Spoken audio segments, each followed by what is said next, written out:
کہ کیا قانون کہتا ہے اور کیا چیف الیکشن کمشنر نے خود اعلانیہ کہا الیکشن سے پہلے، اور پھر کس طرح سے کہ جی فارم 45 آویزاں کیے جائیں گے یہ اتنے دن میں. میرا خیال تھا کہ آج آپ تھوڑے سے خوش ہوں گے، لیکن ٹھیک ہے آپ کی ناراضگیاں بڑی گہری ہیں. بالکل جی ایسے ہی ہے. لیکن آپ کو چلیں آپ اگر کہتے ہیں تو میں یہ مان لیتا ہوں کہ آدھا بھر گیا ہے گلاس، آدھا چھوڑ دیا. آدھا چھوڑ دیا، چلیں ٹھیک ہے، وہ بھی بھر جائے گا اس کے بعد. تو آپ کی پارٹی کے لیے تو دھچکا ہے یہ، تو اب باقاعدہ ڈیزگنیٹ ہو گئے ہیں ایز اے پارٹی، وہ سیٹیں بھی ان کے پاس جائیں گی جو آپ کے خیال میں آپ کی تھیں. نہیں، ہمارے خیال میں ریزرو سیٹس جو کہ ہماری نہیں تھیں، ہمارے خیال میں وہ ہماری نہیں تھیں، لیکن جو طریقہ کار پاکستان تحریک انصاف چاہ رہی تھی کہ اس طریقے سے ان کو دیے جائیں، اس کا کوئی جواز الیکشن ایکٹ 2017 میں موجود نہیں ہے. یہ ایک بڑی سمپل سی بات ہے. ٹھیک ہے. اور جو سپریم کورٹ کا جو فیصلہ آیا ہے اس میں بھی ہم سمجھتے ہیں کہ انہیں فیور دی گئی ہے. جو اس میں بھی نالاں ہو رہے ہیں اس میں انہیں فیور دی گئی ہے. یہ تو اس میں پارٹی نہیں تھے ان کا، تو اس میں کوئی ریکویسٹ، کوئی پریئر ہی نہیں تھی کہ ہمیں بھی اس سے یہ فائدہ جو ہے یہ ملنا چاہیے. تو یعنی مانگا کچھ اور گیا تھا، ملا کچھ اور. اس کے اوپر ظاہر ایک فیصلہ ہے، فیصلے کے اوپر ہماری اپنی ایک رائے ہے. ریویو پٹیشن بھی فائل کی جی، ہے، وہ ابھی ہماری لگی اپنی نہیں رائے ہے ہے اور وہ ہمارا ایک لیگل رائٹ ہے کہ وہ ہمیں ملے نہ ملے، لیکن یہ بہرحال فیصلہ جو ہے یہ کوئی کسی طریقہ کار، کسی آئین، ضابطے، الیکشن ایکٹ کے تحت ہونا چاہیے. یہ بنیادی آپ اس بات فیصلے سے ناخوش ہیں، یہ اس کی امپلیمنٹیشن سے ناخوش ہیں، آپ آدھی سپریم کورٹ کے جج صاحبان سے ناخوش ہیں، یہ پورے الیکشن کمیشن سے ناخوش ہیں، یہ سپریم کورٹ کے چیف جسٹس پر اعتماد کا اظہار نہیں کرتے، آپ کو ان پر بڑا اعتماد ہے، آپ دوسرے جج صاحبان سے ناخوش ہیں. I'm just trying to understand کہ ان کو بھی وہ مل رہا ہے جو ان کا مل حصہ رہا ہے، بن مانگے مل رہا اور ہے. آپ نے خود مان لیا کہ یہ آپ کا حصہ نہیں تھا، لیکن چونکہ وہ آئین میں گنجائش نہیں تھی تو آپ کے حصے میں آ گئی. تو I'm just trying to understand کہ آپ کا گریونس اب کیا ہے نظام کے ساتھ، جو انصاف کا نظام ہے. دیکھیے گریوینس اللہ صاحب بات تو بڑی ہے، پھر سنجیدہ ہو جاتی ہے، لیکن تو سنجیدہ بات کرنے کے لیے بیٹھے جو آپ نے بات کی کہ یہ بھی ان سے ناراض ہیں، آپ ان سے ناراض ہیں، فلاں ان سے ناراض ہے. سسٹم میں کچھ اصلاح کی ضرورت ہے اور وہ ضرورت بالکل موجود ہے، اس لیے کہ ہم جس بند گلی کی طرف جا رہے ہیں اس میں جو پولیٹیکل سپیس موجود ہے پلے کرنے کے لیے وہ دن بدن کم سے کم ہوتی جا رہی ہے. اور اگر کسی جگہ کے اوپر کسی بھی ادارے کے اندر یہ نہیں ہونا چاہیے کہ کوئی کام اگر میری پسند کے مطابق نہیں ہے تو میں ادارے پہ چڑھ دوڑوں. تحفظات فیصلوں کے اوپر ہوتے ہیں. آپ نے کہا نا ججز کے اوپر، اب میں نے اس جج کا نام لیا ہے، میں نے فیصلے کی بات کی ہے کہ فیصلے پہ تحفظات ہیں، اور اس کے بعد ہمارا ایک لیگل رائٹ ہے کہ ہم اس کی ریمیڈی کے لیے وہ بھی جو آئین اور قانون میں موجود ہوگا اس کے مطابق جائیں گے. یہی اسپرٹ ہونی چاہیے پولیٹیکل پارٹیز کی. لیکن وہ یعنی spirit جنگ جو برقرار نہیں ہے، رہے گی. میں صرف ایک جملہ کہہ دوں، شاید پچھلے پروگرام میں بھی میں نے کہا ہو کہ جو یہ جنگ ہوتی ہے نا یہ آئین کی ہونی چاہیے، قانون کی ہونی چاہیے، اس ایمبٹ کے اندر ہونی چاہیے.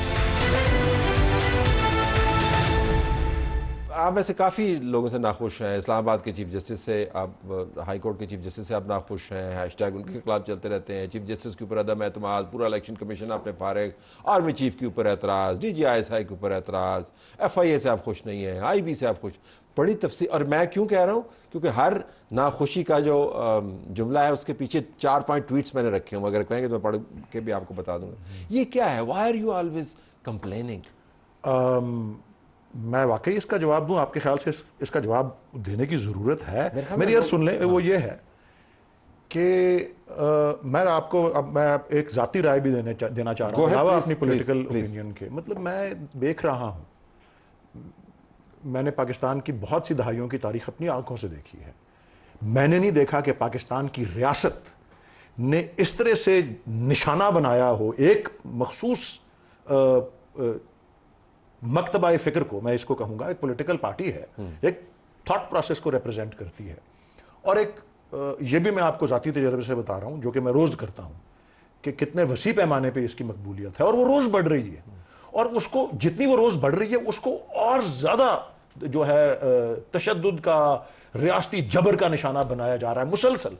تو ریاستی جبر کی جو علامتیں ہیں اس کے اوپر شکایت نہ کریں تو پھر کیا کریں؟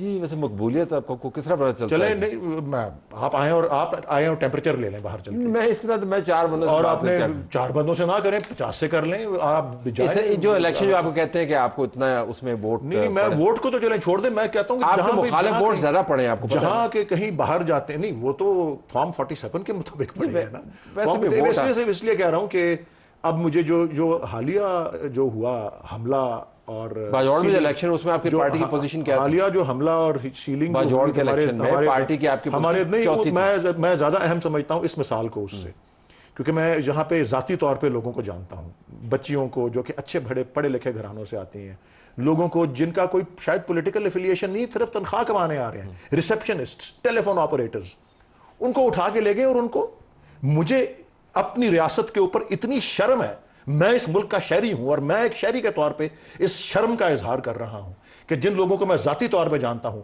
پیپل آف انٹیگریٹی، اچھے خاندان کے پڑھے لکھے لوگ، محب وطن پاکستانی، ان کو آج ڈیجیٹل ٹیررسٹ کہا جا رہا ہے۔ لیکن اور یہ سوچیت بتا رہی ہے کہ مطلب یار یہ ریاست اتنی گری ہے کہ گر جاتی ہے کہ پاتال بھی شرم آ جائے یار، میں یہ کہہ رہا ہوں گہری کھائی کو بھی پسینہ آ جائے، یہ میں اس لیے کہہ رہا ہوں، آپ کے سوال کا میں جواب دے رہا ہوں، نہیں صحیح آپ نے بات کی، لیکن جب یہ جو پڑھے لکھے خاندان کی خواتین اور بچیاں ہیں ان کے 4 لاکھ کے فیک اکاؤنٹ چلتے ہیں اور ان کے موبائل سے جو ڈیٹا نکلتا ہے اور آپ کے سامنے آ جائے گا اس کے اندر سے غلیظ ترین کیمپین، میں ویسے آپ کو بتا رہا ہوں جس طرح سے ہر جو انگلی اور الزام لگایا گیا ہے پی ٹی آئی کے اوپر، ایک ایک کر کے عدالتیں کہہ رہی ہیں کوئی ثبوت نہیں ہے، عدالتیں کہہ رہی ہیں یہ ریمانڈ کرنا کوئی میکینیکل پروسیس نہیں ہوتا، ثابت کریں، پتہ لگ رہا ہے کہ قانون کیا ہوتا ہے، ٹھیک یہ ساری بات ہو رہی ہے۔ وہ کہہ رہے ہیں ہم اس وجہ سے غصے میں ہیں کہ آپ نے بڑی زیادتی کی ہے ہمارے ساتھ۔ 2 باتیں ہیں، سینٹر صاحب نے پہلے یہ کہا جناب کہ ظاہر ہے پاکستان تحریک انصاف ایک سیاسی جماعت ہے اور مکتبہ فکر کو یہ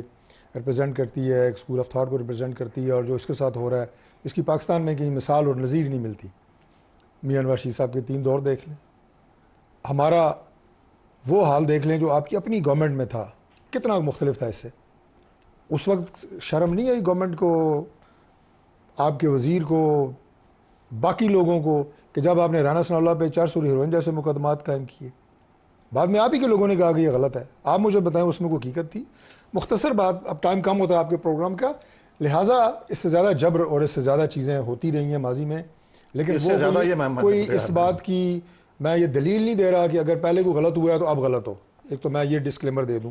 دوسری بات جو آپ نے کہا جی کہ فلاں لوگوں کو گرفتار کیا گیا اور انہوں نے ڈیجیٹل ٹیررسٹ، اب میں ظاہر ہے اس لسٹ سے واقف نہیں ہوں کہ میں یہ ڈیفریشیٹ کر سکوں کہ یہ ٹھیک ہے اور یہ غلط ہے، لیکن سوشل میڈیا کے ذریعے پاکستان کے اندر ڈیجیٹل ٹیررزم ہو رہا ہے اور یہ ہم سب جانتے ہیں، ہم مانے نہ مانے لیکن یہ ہو رہا ہے۔ دنیا کے کسی ملک میں طلعت صاحب مرد ہے عورت، کسی کی اجازت کے بغیر آپ اس کی ویڈیو نہیں بنا سکتے، آپ اس کی تصویر نہیں بنا سکتے، یہاں آپ اس کے ساتھ کیا کیا کر سکتے ہیں مجھے آپ بتائیں، کوئی لمٹ ہے اس کی، اس کے خاندان کی، اس کے خاندان کے افراد اداروں کو انہوں نے اجازت دی ہے، پہلی دفعہ پاکستان کی تاریخ میں اس حکومت نے اجازت دی ہے، انتہا یہ ہے نہیں ہم نے اس چیز کی اجازت نہیں دی، لوگوں کے گھروں میں، بیڈ روموں میں، ڈرائنگ روموں میں، باتھ روموں میں لگا دے، میں نے اس کو اعتراض کیا، لیکن آپ کے پرائم منسٹر نے تو خود انٹرویو میں کہا تھا کہ وہ کرنا چاہیے، زیادہ جذباتی ہے، وہ اور چیز ہے۔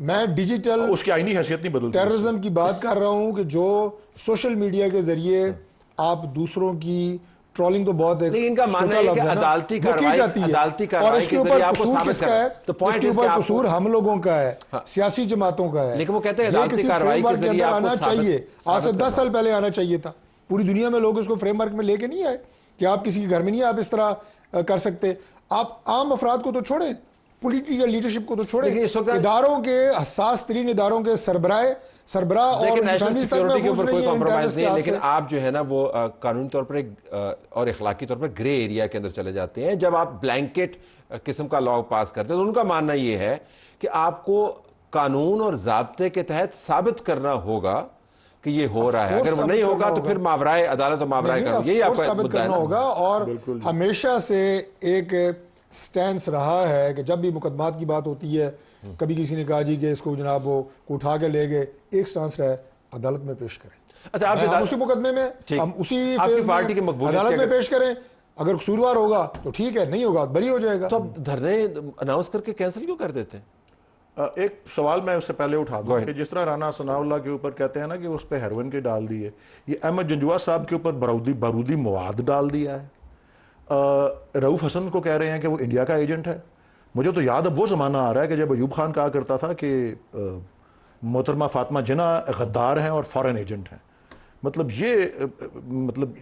یہ وہ کیفیت ہے جس کے اندر ویسے آپ نے دوسری سائڈ کے اوپر کسی پولیٹیشین کو نہیں چھوڑا جس کے اوپر آپ نے مودی کے یار کا الزام نہ لگایا ہو، یہود و نصارہ کے ایجنٹ ہونے کا الزام نہ لگایا ہو، امریکی ایجنٹ ہونے کا الزام نہ لگایا ہو، آپ نے ان کو القابات سے نہ نوازا ہو. دس از آلسو یور نیریٹو. جی، یہ میں دو چیزوں میں تفریق کر دوں ضرور.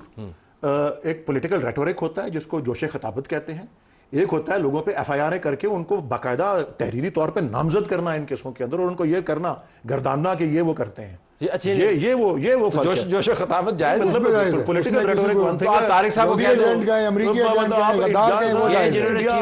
آپ انڈیا کا الیکشن کبھی جا کے دیکھیں، انڈیا کا سارا الیکشن پتہ ہے کیمپین میں کیا ہوتا ہے، وہ سارا الیکشن اینٹی پاکستان کیمپین ہوتی ہے پوری. جس نے بڑا خوبصورت خلاف جواز دیا ہے میرے بھائی نے، سر پر رقم کا اعلان کیا، اس نے بھی صرف زبان ہی ہلائی ہے. سوری جی، چیف جسٹس کے سر کے اوپر جس نے رقم کا اعلان کیا ہے اس نے صرف زبان ہی ہلائی ہے. ہم نے تو نہیں کیا. میں کہہ رہا ہوں زبان ہے. اور چلیں آج ویسے بڑے مہینوں بعد میں جس طرح وہ ایک کامنٹیٹر ہوتے تھے ہاکی کے نا، کہتے تھے منظور الحسن نے لمبی ہٹ ماری، بڑے مہینوں بعد آج میں نے دیکھا ہے کہ حکومت نے علاوہ پی ٹی آئی کے کسی کے اوپر ملبہ ڈالا ہے، علاوہ پی ٹی آئی کے اوپر کسی کو کہا ہے کہ جی ریاست ٹالریٹ نہیں کرے گی. آج بڑے مہینوں بعد تو بلوچستان میں ہو رہا ہے، وہاں پر بھی ریاست کا یہی بیان ہے، طالبان کے بارے میں یہی بیان ہے. نہیں وہ تو خیر ملیٹنٹ گروپس ہیں، یہ تو پولیٹیکل پارٹیز کی بات کر رہے ہیں، وہ تو ملیٹنٹ گروپس ہیں. سو وہ دھرنے کیوں وہ جواب بیچ میں رہ گیا؟ نہیں وہ دیکھیں جی، ہم ایک پولیٹیکل پارٹی ہیں، ہم قاعدے قانون کے مطابق کام کرتے ہیں. ہم جب رجوع کرتے ہیں وہ ریجیکٹ کر دیتے ہیں، ہم عدالت سے فیصلہ کراتے ہیں وہ ریجیکٹ کر دیتے ہیں. خیر آپ نے دیکھ لیا عدالتی فیصلوں کے ساتھ ہو کیا رہا ہے. ہمارے آئین کے ساتھ کرائمز ہوتی رہی ہیں لیکن اور عدالتیں فیصلے دیتی رہی ہیں، اور اتنی بڑی جماعت نہیں ہوتا رہے کو ڈی سی کے این او سی کا انتظار ہے. بالکل جی. اور اگر نہ صرف یہ کہ ہم کورٹ سے بھی فیصلے لے لیتے ہیں جب، تو اس کے اوپر بھی عمل درآمد نہیں ہوتا، وہ ایک اور فیصلے کا جواز کوئی بنا کے ہمیں کورٹ کی طرف. آپ نے ویسے ٹرک کی بتی کے پیچھے سب کو لگایا ہوا ہے، گھما رہے ہیں آپ کو پروسیجر. جماعت اسلامی کر سکتی ہے، ان کو مل جاتا ہے جی. ٹی ایل پی کر سکتی ہے، ان کو مل جاتا ہے. وہ لوگوں کے سروں کی قیمتیں لگاتے ہیں، ان کو مل جاتا ہے، ہمیں نہیں ملتا. جماعت اسلامی اسلام آباد میں نہیں کر رہی. مری روڈ پہ ایک مخصوص جگہ پہ بیٹھی ہے اور وہاں بھی مری روڈ کا دوسرا حصہ کھلا ہوا ہے. سر مری روڈ کا طلعت صاحب دوسرا حصہ کھلا ہوا ہے. ان کو بھی ایک سائڈ دے دینا. فزیکلی اس دھرنے میں گیا ہوں اور میں نے دیکھا ہے لوگوں کی زندگی کے اندر وہ مصیبت جو یہاں پہ. اچھا یہ کہتے کیا ہے؟ ہم اسلام آباد میں حملہ کریں گے، ہم اسلام آباد میں قبضہ کریں گے. آپ کے وزیر اعلیٰ کے یہ الفاظ ہیں، کے پی کی طرف کمال کرتے ہیں. بیان دینے والے تو بہت میں یہاں سے ہم نکلیں گے اور ہم اسلام آباد پہ قبضہ کریں گے، ہم دارالحکومت کی جناب زندگی کو جیرن کر دیں گے. یہ باتیں کر کے آپ چاہتے ہیں کہ آپ اسلام آباد آئے اور ہم آپ کے گلے میں پھولوں کے ہار ڈالیں، انتظامیہ آپ کو جو ہے وہ پھول پیش کرے. یہ مانتے ہوئے کہ سیاست کی یہ گرما گرمی جو ہے یہ برقرار رہے گی، اس بات سے قطع نظر کہ موسم کس قسم کا ہے. اگلے نشست تک ہم پروگرام کو کے اس حصے کو منقطع کرتے ہیں. پروگرام ہمارا جاری ہے. آپ دونوں کا بہت شکریہ.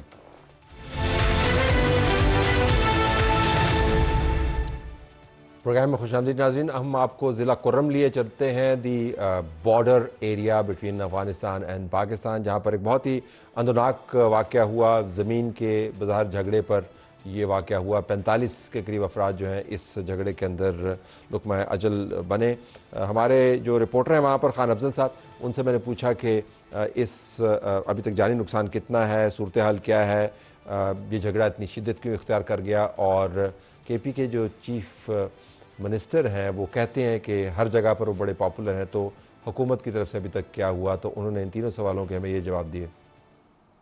فریقین کے مابین جھڑپوں کا سلسلہ آج چھٹی روز بھی جاری ہے، جس میں اب تک 49 افراد جاں بحق جبکہ 190 افراد زخمی ہو گئے ہیں.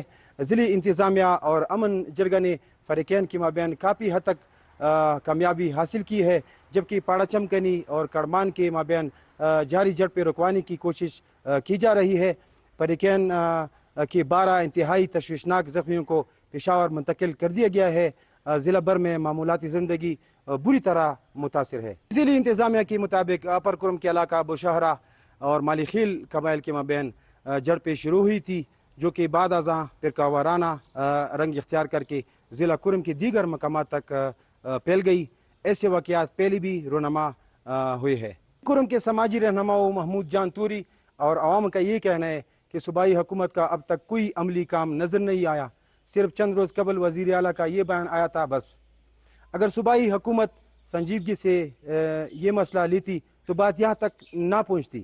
مگر ضلع کرم میں اس قسم کے فسادات کا سر اٹھانا حکومت کی نااہلی کے باعث پیش آئی, کیونکہ جب جرگہ کا ایک مسئلے کو حل کر دے تو ان کی امپلیمنٹیشن کرنا حکومت کی ذمہ داری بنتی ہے, جبکہ یہاں حکومت تماشائی کا کردار ادا کرتی ہے جس سے یہ فسادات شروع ہوتی ہے.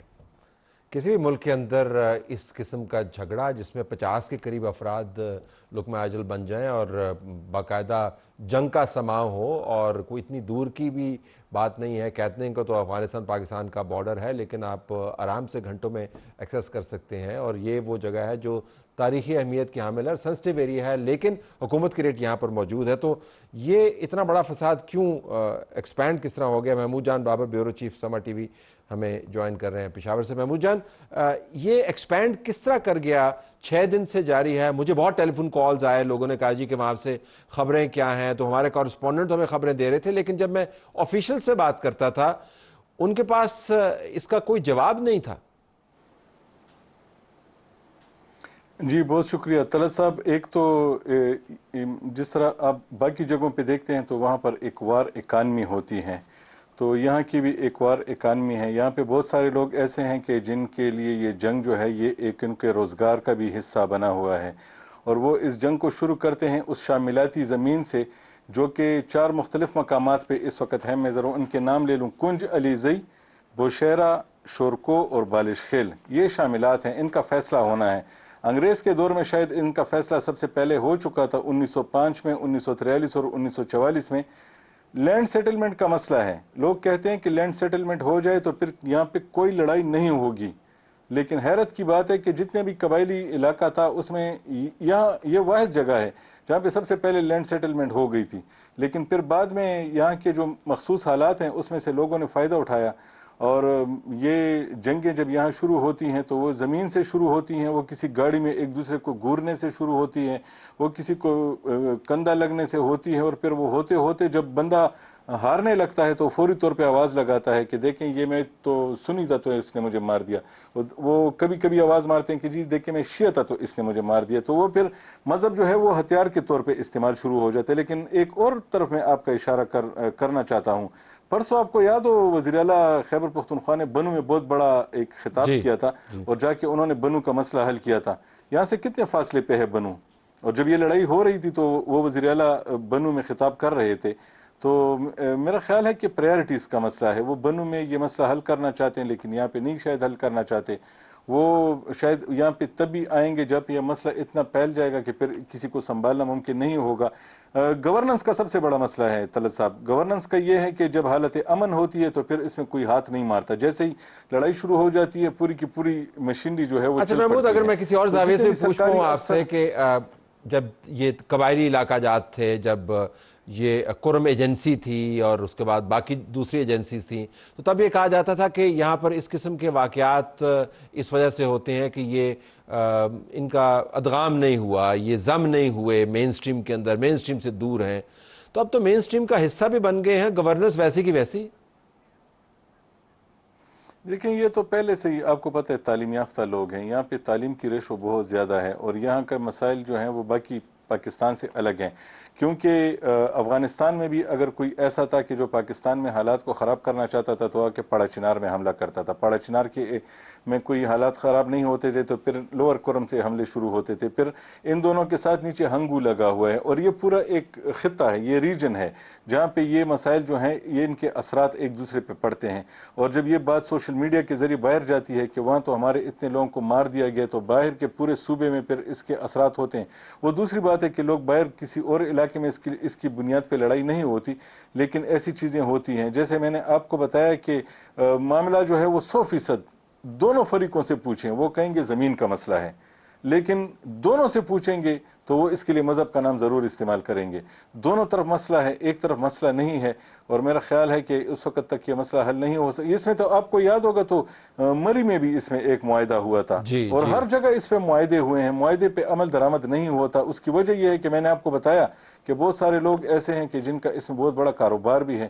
تو اللہ کرے کہ یہ مسئلہ حل ہو, لیکن جب تک یہ لوگ ہیں تو میرے خیال میں یہ مسئلہ حل اتنی آسانی سے نہیں ہوگا. بہت شکریہ آپ کا. لیکن بنیادی بات یہ ہے کہ ریاست کا کام ہے اس قسم کے کانفلکٹ کو ریزالو کرنا. جنگل کے اندر اگر آپ بس رہے ہوں تو پھر تو یہ سمجھ آتی ہے کہ آپ کی بندوق سے یا آپ کی زبان سے اور ذہن سے معاملہ طے ہوگا. اگر آپ پاکستان کے اندر رہ رہے ہیں اور چیف منسٹر صاحب یہ فرماتے ہیں کہ وہ بہت مقبول ہیں اور گورننس میں ان کا ثانی نہیں ہے, ان کی موجودگی میں ان کی جورسڈکشن میں 50 افراد کا اس طریقے سے جاں بحق ہو جانا, 7-8 دن کے اندر یہ معاملہ چلتا رہنا, یہ بہت ہی شرمندگی کی اور خوف کی بات بھی ہے. اجازت چاہتے ہیں. اللہ حافظ.